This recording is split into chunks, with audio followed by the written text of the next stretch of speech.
Pourquoi j'ai fait ce film?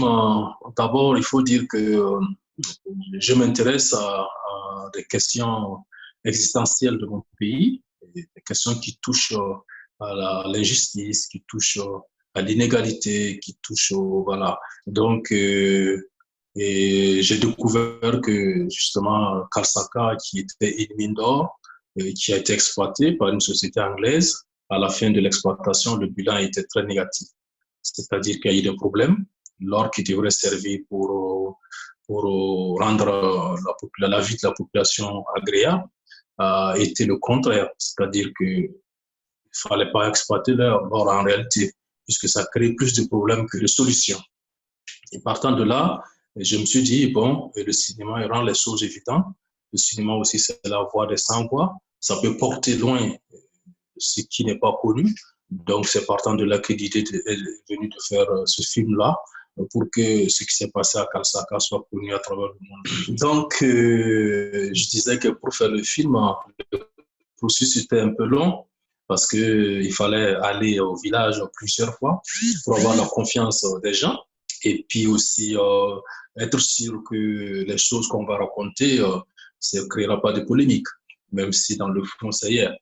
Pendant 2 ans, voilà, on a essayé de discuter avec les paysans, de comprendre comment l'exploitation est passée. Et le tournage a pris aussi, disons, une année, parce que entre tournage et tout développé, et puis le film fini, ça a pris au maximum 2 ans.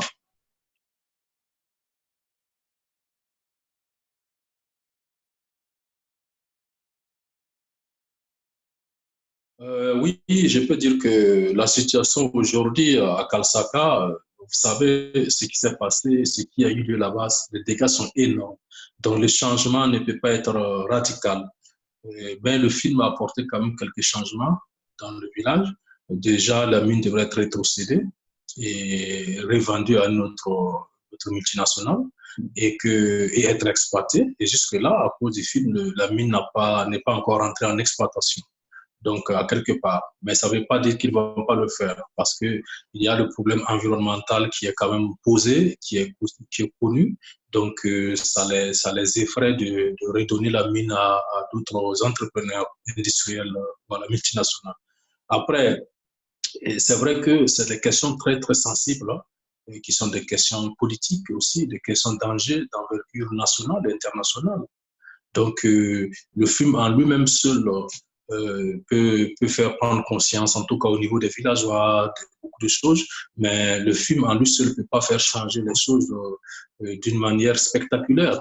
Pour moi, le film, c'est un processus qui se met en route et que ce processus va essayer de freiner d'autre part la manière d'exploiter les mines. En voyant ce film et en sachant qu'il y a un film qui a déjà dénoncé ça, les autres industries minières commencent à prendre un peu à faire attention. Déjà, à quelque part, ça, c'est quelque chose qui est intéressant. Et donc, le film, il joue ce rôle-là pour l'instant.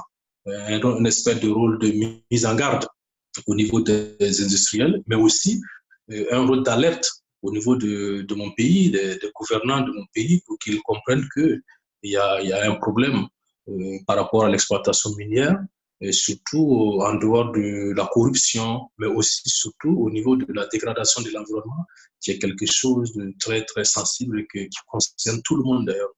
Donc, les choses changent, mais les choses changent lentement. Voilà.